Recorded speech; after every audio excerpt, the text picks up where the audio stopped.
সুপ্রিয় দর্শক, বাংলাদেশ টেলিভিশনের নিয়মিত আয়োজন ফ্যাসিবাদের দিনলিপি অনুষ্ঠানে আপনাদের সবাইকে স্বাগত জানাচ্ছি। আপনাদের সঙ্গে আছি আমি সাঈদ খান। আলোচনার জন্য আমার সঙ্গে দুজন অতিথি রয়েছেন। আমার ডান দিকে আছেন লেফটেন্যান্ট কর্নেল অবসরপ্রাপ্ত মোহাম্মদ শামসুজ্জামান খান, তিনি একজন নিরাপত্তা বিশ্লেষক এবং রাজনীতিক। আমার বাম দিকে আছেন ছাত্রদলের সাবেক কেন্দ্রীয় নেতা এবং জাসাসের সাবেক সহসভাপতি সালাউদ্দিন মোল্লা। শাসকরা যখন জনগণের মৌলিক অধিকার কেড়ে নেয় তখনই ঘটে গণবিপ্লব। 69, 90 এবং 24-এর অভ্যুত্থান তাই বলে। জার্মানির হিটলার, ইতালির মুসোলিনি, জাপানের হিদেকি তোজো, স্পেনের ফ্রান্সিসকো ফ্রাঙ্কো এবং বাংলাদেশের মুজিব ও হাসিনা তার প্রকৃষ্ট উদাহরণ। মানবজাতির ক্যালেন্ডারের পাতাকে রক্তাক্ত করা দেশ বিদেশের এই শাসকরা জেনে গেছে অত্যাচারের ফলাফল কি হয়। গবেষণামূলক এই অনুষ্ঠানের মাধ্যমে গত সরকারের যাবতীয় স্বৈরাচারী ও ফ্যাসিবাদী নীতির ধরনকে আমরা চিহ্নিত করবার চেষ্টা করছি, খুঁজে বের করবার চেষ্টা করছি নাগরিক অধিকার নিশ্চিতের পথ, যাতে ভবিষ্যতে আর কোনো শাসক নাগরিক স্বাধীনতাকে লঙ্ঘনের সাহস না পায়।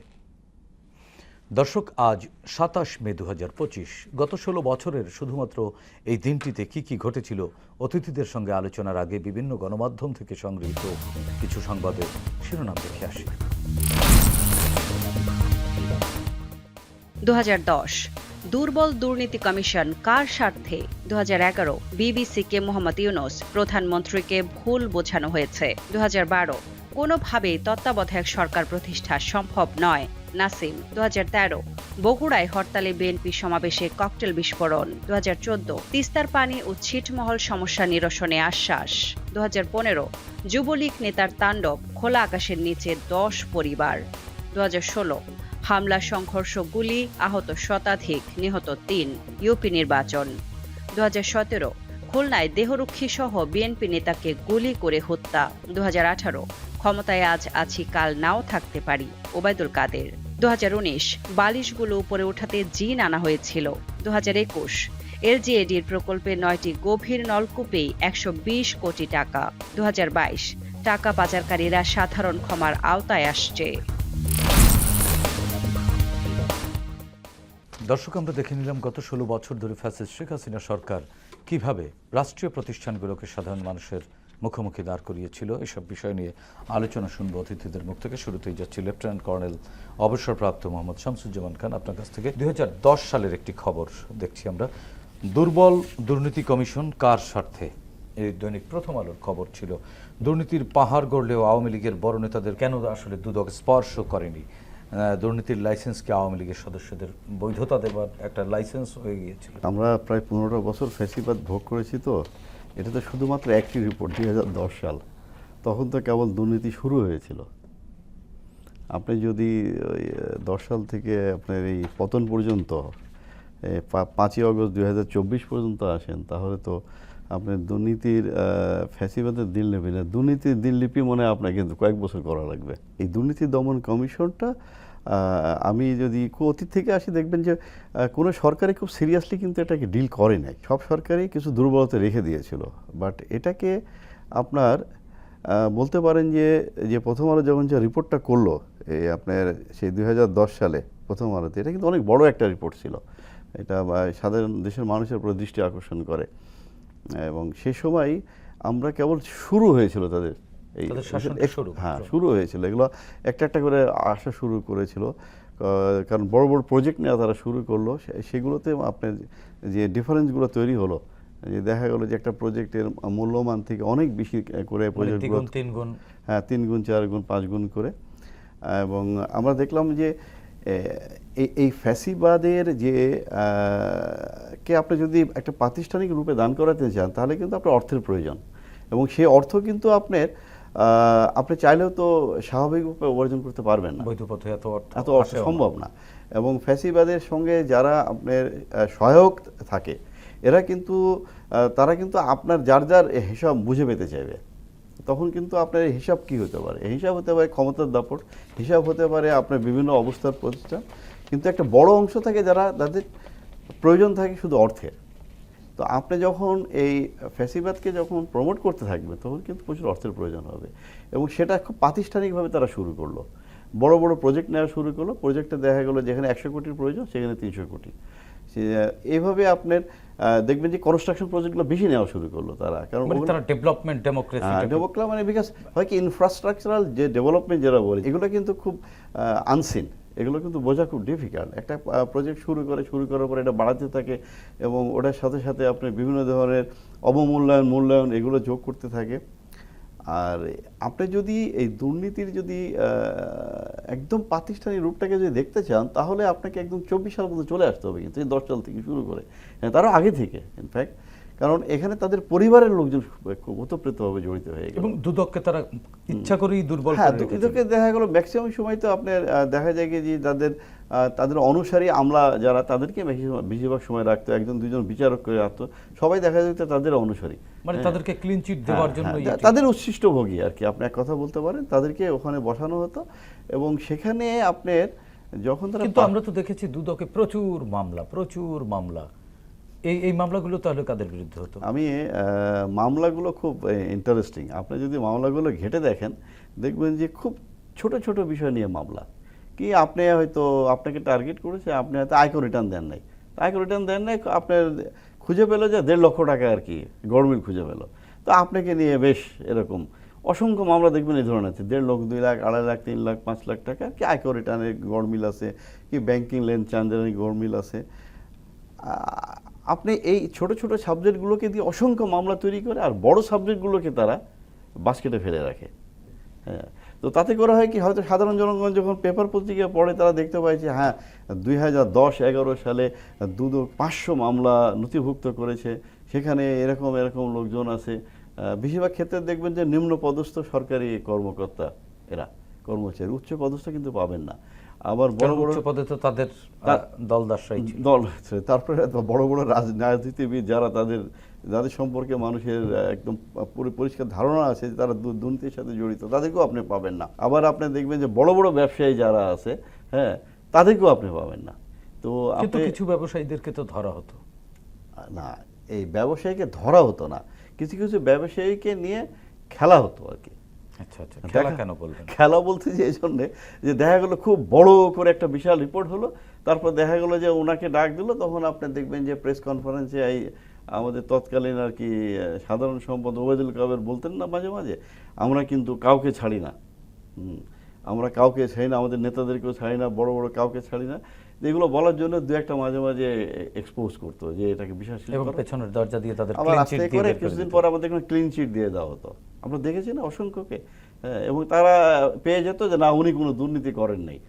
আপনি 10 সালে শুরু করলে 11 সালে যে একটা বিশাল ইনভেস্টিগেশন করে দিয়ে গেল, ইনফ্যাক্ট ওনাদের ওইটাকে বৈধতা দেওয়া। শামসুজ্জামান ভাই, আপনার কাছ থেকে আবার শুনছি একটু সালাউদ্দিন মোল্লা, উনি একজন রাজনীতিক এবং একজন ব্যবসায়ী। দুর্নীতি দমন কমিশনটাকে আপনি কিভাবে মূল্যায়ন করবেন? গত 16 বছর আমরা দেখেছি দুদক বেশ তৎপরতা দেখিয়েছে, মাঝে মাঝে এই জায়গায় অভিযান ও জায়গায় অভিযান, নানান দপ্তরে অভিযান, কাউকে ধরেছে, এগুলো কি ছিল? আবার আমরা পত্রিকার পাতায় দেখলাম দুর্নীতি দমন কমিশনকে দুর্বল করে রাখা হয়েছিল। দুদকে কারা নিয়োগ পাইতো, এটা যদি আমরা দুদক নিয়ে আলোচনা করতে গেলে আগে তার ফাউন্ডিংটা দেখতে হবে। আপনার তার ফাউন্ডিংটাই হলো তলবিবাহক, তারা আজ্ঞাবহ লোক পছন্দ করে তাকে কারা আজ্ঞাবহ লোক, কারা মানে গভর্নমেন্টের পারপাস সার্ভ করবে, এই ধরনের লোকদেরকে পছন্দ করে ওখানে বসানো হইতো। এখানে কোনো যাচাই বাছাই করে অনেস্ট লোককে তো বসানো হয় নাই। তো বসানো হইতো, তারা কি করতো, যখন পত্রপত্রিকায় কোনো বিষয় নিয়ে চরম আলোচনা হইতো তখন তাকে হাজির করত, যে দুদকে তাদেরকে চিঠি দিত, হাজির করে এটা ওই ওবায়দুল কাদের সাহেব তৎকালীন যারা সরকারের ঊর্ধ্বতন কর্তৃপক্ষ ছিলেন তারা বলতেন আমরা কেউরে ছাড় দিই না, আমাদের দলের মন্ত্রীরাও গিয়া আবার কাউকে পেছনের দরজায় রফাও করা আওয়ামী লীগের মন্ত্রী এমপিরাই আবার নানানভাবে তদবির করে তাদের। আমি একটা উদাহরণ দিই, আওয়ামী লীগের তৎকালীন এখনো সে সভাপতি মণ্ডলীর সদস্য এবং গণপূর্ত প্রতিমন্ত্রী ছিলেন অ্যাডভোকেট আব্দুল মান্নান খান, আমার এলাকায় বাড়ি, আপনার নিজের এলাকায়। তো ওনার বাড়ি আমার বাড়ি পাশাপাশি। তো এখন উনি অসুস্থ, ওনার বিরুদ্ধে, ওনার ওয়াইফের বিরুদ্ধে চরম দুর্নীতির অভিযোগ আসলো ব্যাপক, কিন্তু দেখা গেল যে উনি 2 দিন হাজিরা দিল ওয়াইফ নিয়ে, এরপর আর অদ্যাবধি সেই মামলার কোনো খবর নাই। তো এরকম বুড়ি বুড়ি রয়ে গেছে। এখন এখানে মামলা প্রসিড হয়েছে কোনগুলি? যেগুলি বিএনপি করে, যারা বিরোধী দল করে, যাদেরকে হয়রানি করা দরকার, যাদেরকে নির্যাতন করা দরকার, যাদেরকে পলিটিক্যাল মুভমেন্টকে বন্ধ করে দেওয়া দরকার, যারা যারা নেতৃত্ব না দিতে পারে, পলিটিক্যাল মুভমেন্ট না করতে পারে, তাদের বিরুদ্ধে বলতে এরা দুর্নীতির মহোৎসব করছে। কিন্তু মহোৎসব করতেছে তো তৎকালীন সরকার, মহোৎসব করছে দুর্নীতির। কিন্তু শেখ হাসিনা তো বারবার বলতো যে আওয়ামী লীগ সবসময় ন্যায় বিচার প্রতিষ্ঠা করে, আইনের শাসন প্রতিষ্ঠা করে। এটি তো এটা তো বারবার তার গদবাদা মুখের কথা ছিল। সে যা বলতো তাকে কখন করছে? শেখ হাসিনা যা বলে তা করে না, যা করে তা কখনো বলে না। কিন্তু তিনি তো বলেছেন যে তিনি যা বলেন তাই করেন। তিনি তা কখনো করেন নাই। আর তিনি যখন বিদেশ থেকে আইসা যখন প্রেস কনফারেন্স করতেন, দেখতেন নির্দিষ্ট কিছু সাংবাদিকরা, তখন কি আপনি সেখানে উপস্থিত থাকতে পারছেন? সৌভাগ্য হয়েছে আপনার। তো ওখানে নির্দিষ্ট সাংবাদিকরা উপস্থিত থাকতেন গুনার। তখনকার সাংবাদিকরা যারা ওখানে উপস্থিত থাকতেন, তারা তার সন্তুষ্টির জন্য প্রশ্ন করতেন এবং তার গুণ কীর্তনী বেশি গাইতেন। কখনো এটা বলেন নাই যে আপনি গণতন্ত্রকে হত্যা করছেন, আপনি নির্বাচনকে নির্বাসিত করছেন। এটা কখনো কোনো সাংবাদিক ওখানে বলছে? এটা বলতে পারবেন না, এটা বলে নাই। কারণটা কি?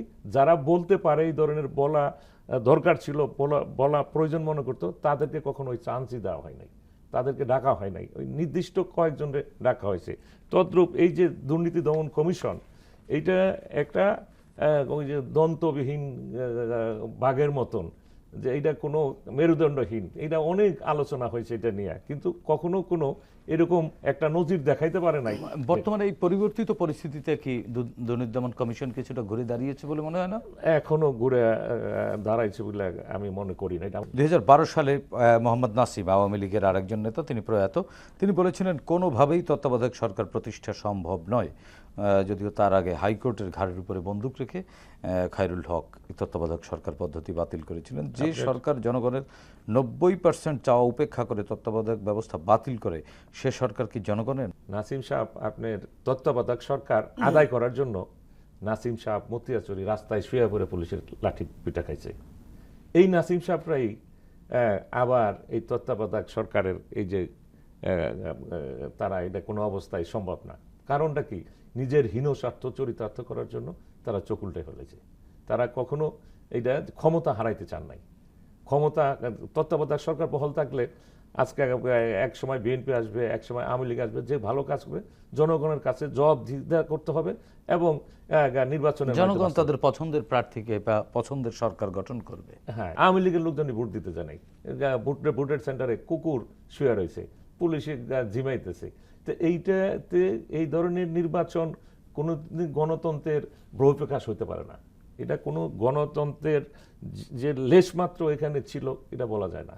তো এরা তার ক্ষমতাকে পাকাভুক্ত করার জন্য এবং আমাদের পার্শ্ববর্তী দেশ ভারত, যেটা পৃথিবীর ইতিহাসে খুব স্বাধীনতার পরে আমরা এরকম কখন দেখি নাই, এরকম নগ্নভাবে হস্তক্ষেপ করছে। ভারতের সুজাতা, তৎকালীন পররাষ্ট্র সচিব, কিভাবে আইসা নগ্নভাবে হস্তক্ষেপ করলো আপনার বাংলাদেশের নির্বাচনে। এটা বিরল দৃষ্টান্ত। এটা একটা গণতান্ত্রিক স্বাধীন সার্বভৌম দেশ, এখানে এইভাবে একটা প্রতিবেশী বৃহৎ দেশ। তার মানে বাংলাদেশের এই যে গণতন্ত্র হত্যা করা বা আমাদের সাধারণ জনগণের যে অধিকার ধ্বংস করা, এটির জন্য ভারত ভারত অনেকটা দায়ী। ভারত কি আগ বাড়িয়ে করেছিল কিনা আপনার কাছ থেকে আবারও শুনবো। আমরা একটু কর্নেল শামসুজ্জামান ভাইয়ের কাছ থেকে শুনে আসি। ভারত কি আগ বাড়িয়ে করেছে? যদি ভারত আগ বাড়িয়ে করে, কেন করেছে এই কাজগুলো? আমাদের এখানকার গণতন্ত্র ধ্বংস হলে তাদের কি ফায়দা ছিল?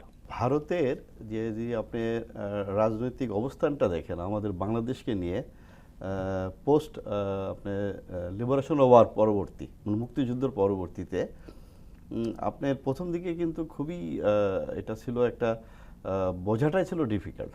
এর ভিতর দিয়ে শহীদ প্রেসিডেন্ট জিয়াউর রহমান যখন দায়িত্ব নিলেন এবং বিএনপি নামক দলটি যখন জন্ম হলো 78 সেপ্টেম্বরে, এরপরে কিন্তু উনি কিন্তু গণতান্ত্রিক ব্যবস্থাটাকে ফেরায় নিয়ে আসলেন, মানুষকে কিন্তু গণতান্ত্রিক চর্চার দিকে ডেকে আনলেন।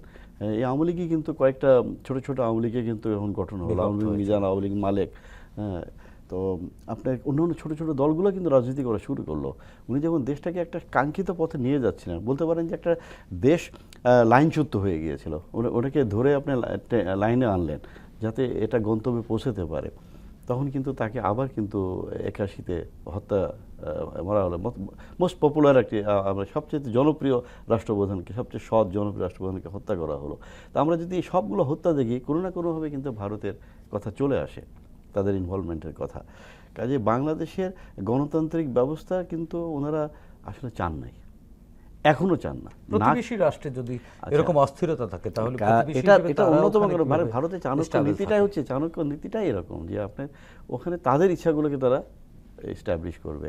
এবং আওয়ামী লীগের সাথে কিন্তু ভারতের যে সম্পর্ক, হ্যাঁ, এটা কিন্তু বাংলাদেশের সাথে তারা কিন্তু সম্পর্ক তৈরি করতে পারে নাই।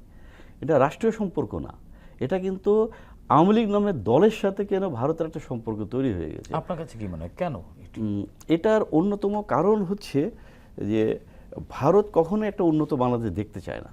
কারণ তাদের 7 সিস্টার যেটা 7টি যে রাজ্য আছে, এগুলোতে তাদের প্রচুর বৈষম্য আছে।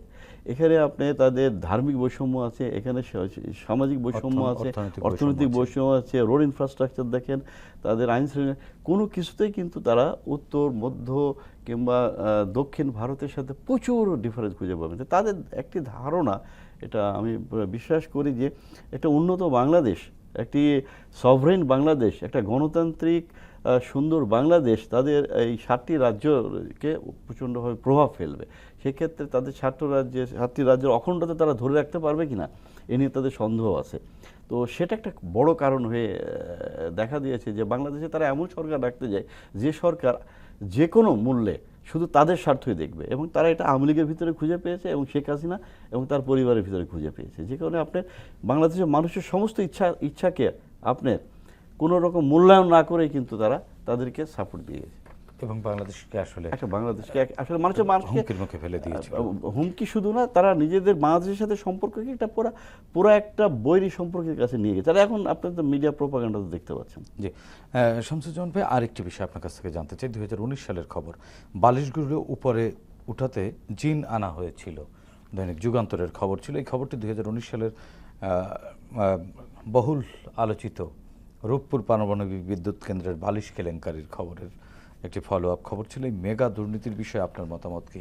শেখ পরিবারের অনেক সদস্যদের নাম উঠে এসেছে এই দুর্নীতিতে এবং প্রশাসনেরও অনেকের নাম উঠে এসেছে ওই সময় যারা শীর্ষ কর্মকর্তা ছিলেন। রূপপুর পারমাণবিক কেন্দ্র নিয়ে যে দুর্নীতি, আসলে এটা কি আপনার কি সাগর দুর্নীতি বলবেন না মহাসাগর বলবেন, এটা বিশাল প্রশ্ন। কারণ আপনার এটা শুরুর পরপরই আস্তে আস্তে আস্তে আমরা যা দেখতে পেলাম যে একটা পারমাণবিক বিদ্যুৎ কেন্দ্র, যেটা তুলনা করা যায় ভারতে একই ধরনের বিদ্যুৎ কেন্দ্র করা হচ্ছে, সেটা আপনার মাত্র ভারতীয় 50,000 রুপিতে, ধরে নিলাম বাংলাদেশে 65,000 কোটি, 50,000 কোটি রুপিতে 65,000 কোটি, আমাদের এখানে সেটা করা হচ্ছে 1,20,000 কোটি টাকায়। মানে 50,000 কোটি রুপি মানে আমাদের 65,000 কোটি টাকা, জাস্ট দ্বিগুণ। তো তারপরে আমরা দেখলাম অল্প অল্প করে পেপারে আসে, যেহেতু তারা ক্ষমতা এগুলো আসে না। বাট আপনি যখন দুর্নীতিটাকে মহোৎসবে পরিণত করবেন তখন কিন্তু যারা সাথে জড়িত তারাও কিন্তু ভুল করবে। মানে এটি কি উগড়ে পড়েছিল? হ্যাঁ, এটা ওরকমই ব্যবস্থার যে এখন মানে ওভারফ্লো হয়ে গেছে। উপরের দিকে তো মনে করে যে এই যে টিলু সিদ্দিকীর নাম আসছে, যে ওনারা প্রায় $1 বিলিয়ন ওনারা নিয়েছেন। হ্যাঁ, এখন উনি থার্ড নিয়ে গিয়েছেন, হ্যাঁ থার্ড কান্ট্রিতে যে, এবং উনি রাশিয়াতে গিয়েছেন, সেখানে যে এটা নিয়ে ডিল হয়েছে। এখন ওগুলো তো ওনারা সামাল দিতে পারছেন না, কারণ এতদিন ঢেকে রেখেছিলেন। যেহেতু তারা ক্ষমতায় ছিল, যেভাবে হোক তারা ক্ষমতা টিকিয়ে রেখেছিল। কিন্তু তাদের ক্ষমতা থাকাকালীনই কিন্তু যে ছোট ছোট দুর্নীতিগুলো যখন বের হয়ে আসলো, এই যে বালিশ কাণ্ডটা যখন বের হয়ে আসলো, সেখানে দেখা যায় যে গণপূর্তের লোকজন, কন্ট্রাক্টররা ইনভলভ আছে। আপনি ওইখানে যে অট্টালিকাগুলো দেখবেন না, দেখলে আপনার কাছে অবাক লাগবে যে আসলে এখানে হচ্ছে কি। এবং আরও খুব শুনে হবেন যে এগুলো হচ্ছে কি, সবাই এগুলো ভাগ বাটোয়ারা পেত, সবাই পেত। উপরে যখন আপনি সবাই ইনভলভ হয়ে যায়, কিন্তু যারা এটিতে বিনিয়োগ করলো সেই রাশা জানতো না যে না, তাদের তো কিছু আসে যায় না। আপনার এই মাল্টিন্যাশনাল কোম্পানিগুলোর সমস্যা কি, আপনি যেভাবে চাইবেন তারা সেভাবেই করবে।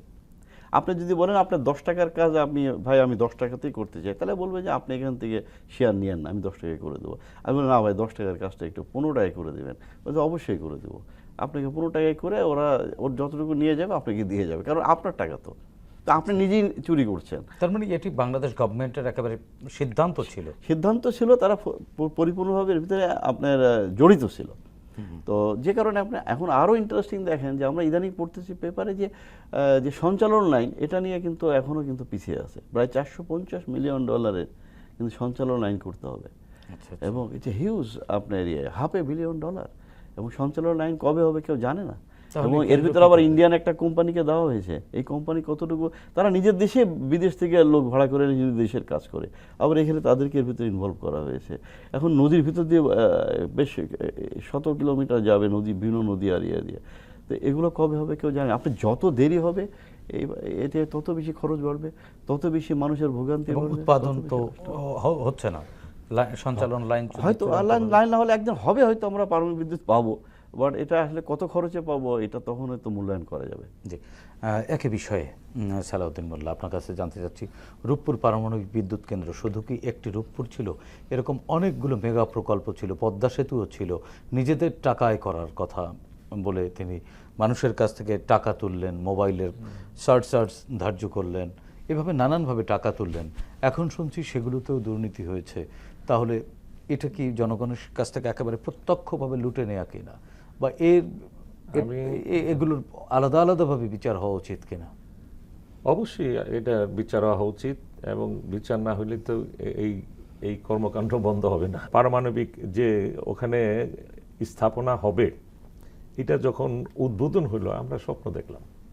এটাই তো স্বাভাবিক যে আমরা স্বপ্ন দেখলাম যে আমাদের দেশে পারমাণবিক শক্তির দিকে যাইতেছে, আমরা সেই শক্তিটাকে বিদ্যুৎ উৎপাদন করবো। আমাদের সবচেয়ে হইলো শর্টেজ হইলো বিদ্যুৎ, যেটা হলো শিল্পোন্নত জাতি হিসাবে আমাদের আগায় যেতে হইলে আমাদের মানে আমাদের শিল্প গতি পাবে, রাইট, শিল্পের গতি পাবে, মানুষ একটা স্বাচ্ছন্দ্যে তার ব্যবসা পরিচালনা করবে, বা শিল্পের প্রসার ঘটবে, অবকাঠামো আমাদের তৈরি অর্থনীতি হবে, বিকশিত শিল্প হবে। তৈরি হবে, সেখানে নিরবিচ্ছিন্নভাবে বিদ্যুৎ পাবে। এটাই ছিল আমাদের স্বপ্ন। এটা আমরা গভীরভাবে এবং খুবই উৎসাহের সাথে আমরা আশান্বিত হয়ে স্বপ্ন দেখতে শুরু করলাম। কিন্তু যেদিনকে বালিশ ফেটে গেল তখন আমরা খুবই মর্মাহত হইলাম, এই জাতি মর্মাহত হইল যে মানুষ দুর্নীতি তো কম বেশি অনেক দেশই অনেকভাবে হয়, এই রকম দুর্নীতি কোথাও হয়। কিন্তু সালাউদ্দিন মোল্লা ভাই, এই দুর্নীতিগুলো সাথে তো শুধুমাত্র 5-7টা লোক জড়িত না, প্রশাসনের যারা ছিল ওই সময় তাদেরও তো সংশ্লিষ্টতা ছিল। ওই 5-6 জনের দুইশা কোনো লাভ নাই। 5-6 জনের সাথে 5,000 জড়িত থাকে, সেটা কোনো দোষ নাই। 5,000 আর কিছু করার ক্ষমতা ছিল না যদি এক ব্যক্তি ঠিক থাকতো। প্রধানমন্ত্রী স্বয়ং সেখানে জড়িত, প্রধানমন্ত্রীর ফ্যামিলি জড়িত, তারা যখন সেখানে জড়িত হয়ে গেছে। এইটার রাশিয়ার কথা আপনি প্রশ্ন করলেন, রাশিয়া তো ব্যবসা করতে আসছে এখানে, সে ব্যবসা করবে, তার ব্যবসা সুবিধার জন্য, যে ভাই বলছে তার ব্যবসা সুবিধার জন্য সে এখানে যে কোনো ছাড় সে দিতে পারে। আপনি আপনার দেশে এটা করবেন, লুনাই না এইটারে আপনি যদি তার যে ইন্টারেস্ট, তার যে পাওনা, সেখানে তো রাশিয়া কোনো ছাড় দেয় নাই। ছাড় দিলে তো বোঝা যায় যে রাশিয়া এটা উৎসাহিত করছে। এখানে রাশিয়ার কোনো ফাংশনই নাই এই দুর্নীতির ব্যাপারে। আমরা এটা রাশিয়ার কথা বলবো না। এখানে দেখেন যখন এটা নেগোচিয়েট হইলো ইয়ের সাথে, রাশিয়ার সাথে, সেখানে এটা জড়িত টিউলিপ সিদ্দিকি। হ্যাঁ, সেখানে টিউলিপ সিদ্দিকি জড়িত মানে টিউলিপের মা জড়িত, হ্যাঁ, শেখ রেহানা জড়িত, এখানে শেখ হাসিনা জড়িত। তো এখন ওই বালিশ তো একটা নাম কাওয়াজতে একটা ওসিলে দেয়, এটা বাইরানের দরকার ছিল। আল্লাহ যখন এটা প্রকাশ করে দেয় না, যে কোনো স্বাভাবিকভাবেও সেটা প্রকাশিত হয়ে গেছে। এটা যে এত গভীর দুর্নীতি হয়েছে আজকে, মানে একইভাবে সকল প্রকল্পেই হয়েছে, সকল প্রকল্পে। সালাউদ্দিন ভাই, আপনার কাছে শেষ প্রশ্ন, এবং আপনার কাছ থেকে 1 মিনিট শুনবো। আমরা আরেকটি খবরে দেখলাম টাকা পাচারকারীরা সাধারণ ক্ষমার আওতায় আসছে। ওই সময় শেখ হাসিনা এই সিদ্ধান্তের ঘোষণা দিল। এটি আসলে 2022 সালের খবর। আসলে কি তিনি বুঝতে পেরেছিলেন যে তার লোকজন ফেঁসে যাচ্ছে, এজন্য সাধারণ ক্ষমা করতে হবে কিনা? তার লোকজন তার মাধ্যমে জড়িত, তার সাথে জড়িত, কে জড়িত, কোথায় জড়িত, এটা সে জানে বিদায়, তো তার কাছে মুখস্থ ছিল। এটা জানে বিদায় সে এই সুযোগ নেওয়ার, সে হাতছাড়া করে নাই, এই সুযোগ হাতছাড়া করে নাই, এটা কাজে লাগানোর জন্য চেষ্টা করছে। কিন্তু একটা দেশে যদি দুর্নীতি হয়, দুর্নীতির টাকা যদি বাইরে যায়, সেই টাকা যদি সাধারণ ক্ষমা ঘোষণার পর আইসা এটা এই দেশে বিনিয়োগ হয়, তাইলে দেশের অর্থনীতির চাকা সচল হয়। কিন্তু এখানে তো তাই হয় নাই। সব টাকা বাইরে গিয়া বিনিয়োগ হয়েছে। কয় টাকা আসছে বাংলাদেশে? আসে নাই, 1 টাকাও আসে নাই। আর এখনো যে এই যে টাকা, যা আমরা অনেক কথাই হচ্ছে আমরা বাইরে থেকে টাকা আনবো, এটা খুব কষ্টের। আমি পৃথিবীর সেক্ষেত্রে এই মুহূর্তে অন্তর্বর্তীকালীন সরকারের বা রাজনৈতিক দলগুলোর কি করা উচিত দেশের বৃহৎ স্বার্থে? ছোট করে 30 সেকেন্ডে বলবেন। এখন অন্তর্বর্তী সরকারের তাড়াতাড়ি, যত তাড়াতাড়ি পারে নির্বাচন চলে যাওয়া। আর সংস্কার এই পর্যন্ত কোনো দলকে আপনি বলতে পারবেন যে কোনো দল বলে নাই যে আমরা সংস্কার চাই না? কোনো দল বলছে? যেমন বিএনপিকে দোষা হয়, বিএনপি সংস্কারের গুরুত্ব দেয় না, নির্বাচনে গুরুত্ব দেয়। বিএনপি একটা বৃহৎ দল, নির্বাচন তার চাওয়া, তার গণতান্ত্রিক অধিকার, জাতিকে আশ্বস্ত করা তার নৈতিক দায়িত্ব। এটা একটা রাজনৈতিক বৃহত্তর রাজনৈতিক দল হিসেবে জাতির বৃহত্তর স্বার্থে বলতেছে নির্বাচন দেন। একই বিষয়ে যে টাকা পাচারকারীদেরকে সাধারণ ক্ষমা টাকা ঘোষণা পাচারটা দিয়েছিলেন। তো একটা সুন্দর একটা মানে পদ্ধতিগত বানিয়ে ফেলেছিল গত সরকার শেষের দিকে এসে। আপনি দেখেন, আমরা খালি মাঝে মাঝে পেপারে পড়তাম যে টাকা পাচারের বিভিন্ন রূপ ছিল এখানে। কেউ কেউ আপনি সম্পদ গড়া শুরু করলো, দেখলাম মালয়েশিয়াতে। এবং সবচেয়ে বেশি পাচার করেছে কিন্তু আমাদের সুবিধা কি, আপনি যখনই একটা কোনো দুর্নীতি করতে যাবেন, আমাদের যে আমলাতান্ত্রিক যে পদ্ধতিগুলো, আমাদের যেহেতু রাজনীতিবিদরা কমিট করেন, জনগণের কাছে রাখেন না, তা আমলারা সুযোগটা নেই, নিয়ে তারা কিন্তু তাদের কমিশনটা নিয়ে যায় এবং খুব ঠান্ডা মাথায় তারা পাঠিয়ে দেয়। তো দেখা গেছে আপনার Malaysia, Canada, America, Australia, UK, আপনি দেখেন আমাদের যে মন্ত্রী পাওয়া গেল যে 350 না 400 তার বাড়ি আছে, ও ভূমিমন্ত্রী। তারপরে আপনার এসালম সাহেব, ব্যবসায়ী, বিশাল ব্যবসায়ী, নাগরিকত্বই surrender উনি তো করে দিয়েছেন। মানে এই দুর্নীতির বরপুত্র বলতে পারেন। উনি ব্যাংকগুলোকে খালি করে দিলেন এবং খালি করার সময় কিন্তু উনি সাহায্য নিলেন, আমরা জানি। এত জনের সাহায্য নিয়েছেন যে সবার নাম এখন বলতে হলে আমাকে অনেক সময় দিতে হবে। হাইকোর্টের সাহায্য নিচ্ছে, হুম, অ্যাপেল ডিভিশনে অ্যাপলের সাহায্য নিয়েছেন উনি আপনার ডিজিএফ এর সাহায্য নিয়েছেন উনি আপনার ব্যাংকের সমস্ত গভর্নর সাহেবের সাহায্য নিয়েছেন, এমনকি ব্যাংক থেকেও কিন্তু টাকা বের করে নিয়ে চলে গেল। এটা জাতি আজও জানতে পারলো না। আসলে শেখ হাসিনা এবং তার পরিবার এবং তার যে বড় বড় যে আপনার তার যে ডোনার, হ্যাঁ, এরা সবাই মিলে এত অর্কেস্ট্রেট। অন্তর্বর্তীকালীন সরকারের কেমন উদ্যোগ নেওয়া উচিত, কেমন কর্মসূচি হাতে নেওয়া উচিত বলে জরুরি মনে করেন? 30 সেকেন্ড আমরা শেষ করব। আমি অন্তর্বর্তী সরকারের কাছে খুব আশা করেছিলাম, 9 মাস পার হয়ে গেল, বিশেষ করে বাংলাদেশ ব্যাংকের গভর্নরের দিকে তাকিয়ে। এই মনসুর যে আমাদের মাননীয় উপদেষ্টা গভর্নর আছেন, আমি মানে ভেরি অ্যাপ্রিসিয়েবল পারসন, খুব অভিজ্ঞ, এবং উনি বিশ্ব ব্যাংকে এবং IMF বিভিন্ন জায়গায় চাকরি করেছেন এবং তার অত্যন্ত খ্যাতির সাথে চাকরি করেছেন এবং দেশের মানুষ তাকে শ্রদ্ধা করে। উনি একজন অভিজ্ঞ বয়োজ্যেষ্ঠ উনি কিন্তু আমাদেরকে বলেছেন যে উনি বিদেশ থেকে পাচারকৃত টাকাগুলো ফেরত আনবেন এবং উনি ব্যবস্থা নিচ্ছেন। আমি এখনও আশা করে আছি, হয়তো অন্তর্বর্তী সরকার তো নির্বাচন তো সালাউদ্দিন ভাই বলতেছিলেন যে তাদের নির্বাচনের বিষয়টাকে তারা সুনির্দিষ্ট করা উচিত, এবং আমিও মনে করি সুনির্দিষ্ট করা উচিত খুব শীঘ্রই একটা রোডম্যাপ দিয়ে, এবং এর ভিতরে ওনাদেরকে যে টাকাগুলো কীভাবে ফেরত নিয়ে আসবে সেটারও একটা ধারণা মানুষকে পরিষ্কার দেওয়া উচিত যে আমরা এর ভিতরে আনতে চাই, এবং আমরা আশা করবো ওনারা শীঘ্রই দিবেন। জি, ধন্যবাদ লেফটেন্যান্ট কর্নেল শামসুজ্জামান খান, ধন্যবাদ সালাউদ্দিন মোল্লা, আপনাদের দুজনকে। 24-এর ছাত্র জনতার গণ অভ্যুত্থান পৃথিবীর ইতিহাসে নতুন পরিচয়ে পরিচিত করেছে বাংলাদেশকে। জনগণ শাসকের শোষণ নয়, চায় স্বচ্ছতা ও জবাবদিহিতামূলক রাষ্ট্র ব্যবস্থা, যার মাধ্যমে রাষ্ট্রে তাদের অধিকার নিশ্চিত হবে। প্রজা থেকে হয়ে উঠবেন নাগরিক। আসুন নতুন এই বাংলাদেশকে আমরা নাগরিক বান্ধব হিসেবে গড়ে তুলি, সাধ্যমতো ভূমিকা রাখি দেশ ও জাতি গঠনে। দর্শক, দেখা হবে আগামী পর্বে নতুন অতিথিদের সঙ্গে। ততক্ষণ পর্যন্ত ভালো থাকুন, সুস্থ থাকুন, বাংলাদেশ টেলিভিশনের সঙ্গেই থাকুন। খোদা হাফেজ।